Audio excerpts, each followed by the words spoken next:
7% mortgage rates have devastated the US economy. The housing market is dead.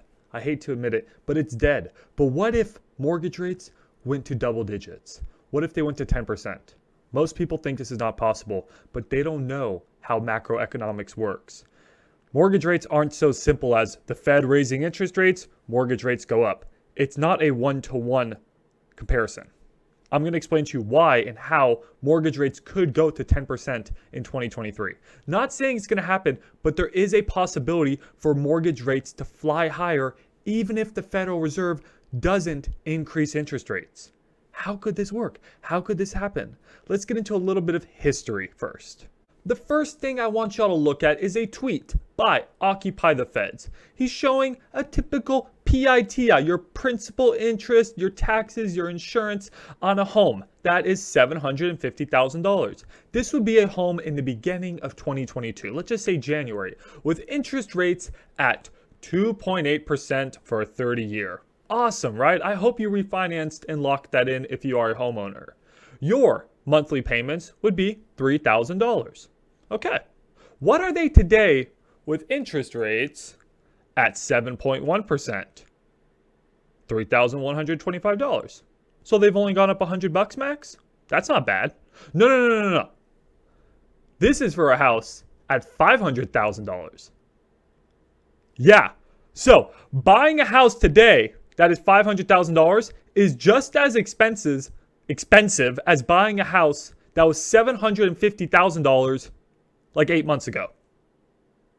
Your purchasing power has decreased 50% pretty much. This is wild. This is wild. If you couldn't afford a $750,000 home, now you can't even afford a $500,000 home. No wonder the real estate market is crashing. I'm telling you, prices are going to fall more than you can imagine. I still think that in some cities, prices will fall over 50%. People think I'm crazy, but whatever. I'd rather be in cash and wait for these amazing opportunities that are going to come in 2 to 3 years. But let's get back into this. These are with 7% mortgage rates. Already killed real estate. Nothing is moving. But how could real estate even go down more? Well, if mortgage rates go up more. And how does that work? Mortgage rates today with a 740 credit score is about 7.2%. Okay, but let's talk about how mortgage rates are calculated. Most people just think it is 2 to 3% more than a federal funds rate. What's the federal funds rate?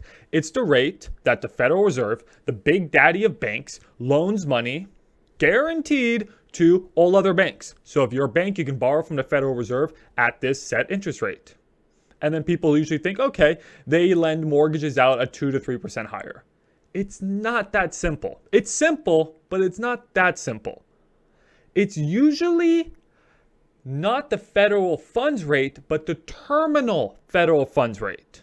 So today, the federal funds rate, the rate that the Federal Reserve has set, you know how the Federal Reserve, Jerome Powell has been raising rates. It was 0.25%, bro. It was 0.25%. Not 1%, 0.25% beginning of the year.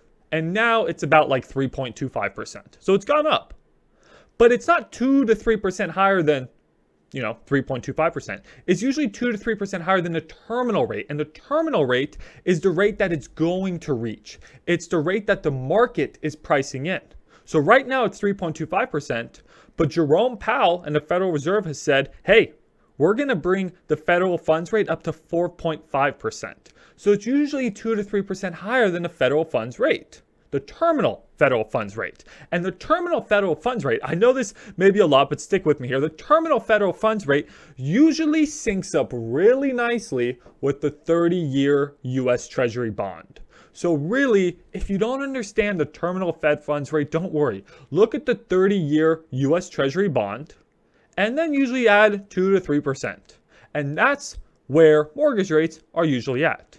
Now, why is that important? Well, the first thing you have to understand is why would it be benchmarked off of the US Treasury bond, the 30-year? Well, let's think about it. If you're a bank, you have options, right? You can go and invest this money, or you can go lend out this money. Would you, a bank, want to get X percentage at a US Treasury bond, and that's guaranteed zero risk. Yeah, the only investment in the world that's zero risk, or would you want to go and give a 30-year mortgage out with risk? Well, if you're going to give a mortgage out with risk for the same duration, you better get a higher interest rate. So therefore they, fit in a spread of about 2 to 3% to pay for that higher, risk. If not, if US Treasury bonds and mortgage rates were the same, every bank would only buy US Treasury bonds. Makes sense, okay? And the US Treasury bond today is trading about 4.5%, same as pretty much the terminal Fed funds rate. So you add 2 to 3%, that's how we get to today at about 7.2%. Makes sense. So why did we dive into this history? Well, let me show you one thing first. Oh my God, before I show you that one thing, we just had breaking news. Jerome Powell and the Federal Reserve just came out and said, hey, hold on. We may actually raise the terminal federal funds rate from 4.5% to over 5%, so closer to like 5.25%. So that means, oh, this is so perfect timing. That means that mortgage rates are probably already going to go up at least 0.5% now, just because the Federal Reserve is planning to raise rates even higher. So 10% is looking more and more likely. So for sure, I think 8% is going to happen. Now that 2% difference, how is that going to happen? I'm going to explain to you now. But just expect now 8%. The market is going to start talking about 8%. You heard about that here first. And if you appreciate this breaking news, please like and subscribe. New channel, I can appreciate your support. So let's talk about how 10% is possible, even if the Federal Reserve does not raise rates anymore. How is that possible? Well, the U.S. Treasury can go up. The bonds, the yield on the U.S. Treasury can go up even if the Federal Reserve stops raising rates. How? How does that work? How does that work? That makes no sense. Let me show you right now. Look at this. Look at this. This is the Federal Reserve balance sheet. What do you see here? It goes up. But what's happening now? It is going down. And this is something that you may have heard about called quantitative tightening. You've heard of quantitative easing. That's where easing. That's when the government prints a bunch of money. And how do they print money? They print money in the form of really, they lower interest rates. That's what everyone knows about. But they also buy a ton of bonds. And when the government buys bonds, they're pretty much printing money into the economy. They're giving a ton of money into the economy. And how and what form do they buy bonds? They buy bonds in two forms. They buy bonds in the form of US Treasuries, their own bonds, sort of kinky, and they also buy mortgage-backed securities. And when you buy a bond, what happens? You may not be a bond expert, does not matter. When you buy a bond, the price goes up. When you buy anything, the price goes up. But when a bond price goes up, the yield on that bond goes down. The interest rate on that bond goes down. And that's why bonds have been such an amazing investment for traders the past 2 decades, because the government, look at this chart, straight up has been pumping money into bonds, causing the price to go up. These traders have made a bunch of money, and that's why bond yields have been so low. That's why sometimes these 30-year bonds, just like a year ago, were yielding like 1%. Garbage amounts. That's why interest rates, yields, mortgages, everything was so cheap, because the government was pouring a ton of money into bonds, printing the economy. Quantitative easing. That's what they are doing. But it has all changed, everyone. It has all changed, everyone. Look what's happened the past few months. This curve is going down. Now, I know that may look minuscule, but we're still talking about billions and billions of dollars. Every single month, the Federal Reserve plans to offload about $100 billion worth of bonds. And this is a long process. But what this means is that they are now no longer buying bonds. They are no longer stimulating these bonds. They're no longer stimulating the economy. And what is happening is that the price of these bonds are going down. And that's why bonds have performed so badly this year. Bond prices are going down and yields are going up. So even if the Federal Reserve stops raising rates, okay, look at my face. I'm so serious right now. Even if the Federal Reserve stops raising rates, if they continue to not purchase bonds, but also start selling bonds, which are planning to sell $100 billion worth of bonds per month, the rate can go up because the price will go down, because they'll be selling it, pushing the price down, and the rate will go up. Now, natural principles of free market would tell you, oh, but if the rate's going up, there's going to be a ton of buyers pouring in. That's true, but here's the big issue. These buyers, it's not you and me making a difference. If the Federal Reserve is selling $100 billion worth of bonds, you think it matters if you and me, some small YouTube people, buy a few bucks worth of bonds? That's not going to make a difference. You need big institutions, big banks to buy bonds, and you need countries to buy bonds. But countries are no longer buying bonds. China is not buying bonds. Russia is not buying bonds. International countries around the world are not buying bonds for two reasons. One, they are diversifying from the US because the US can sanction them because we use finance as a form of war now. We've seen it. So they don't want to own our debt because we can sanction them and pretty much steal their money. And the second thing is these countries like Europe, who are our allies, who may be like, yeah, we'd buy some US bonds if they're yielding a good rate. They can't right now because they are having a currency crisis.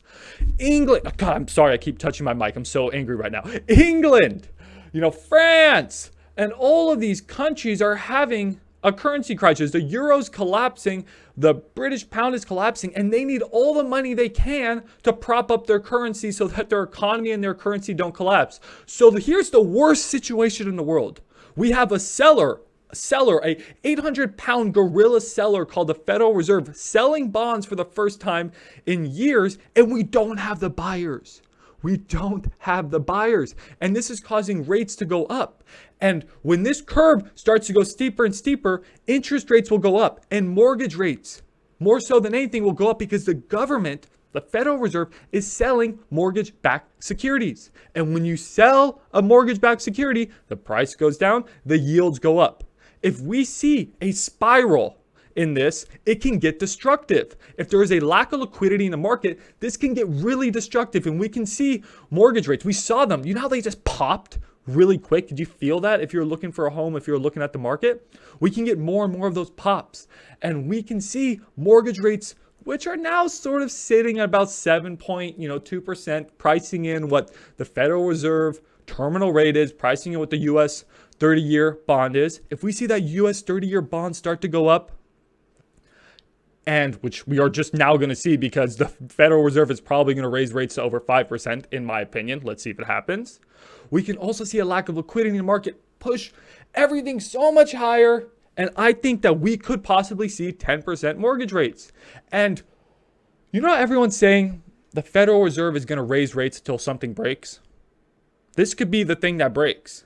We could get a death spiral where things just start raising and raising and raising. Then we could see mortgage rates go 11%, 12%, 13%, and then the Federal Reserve would step in.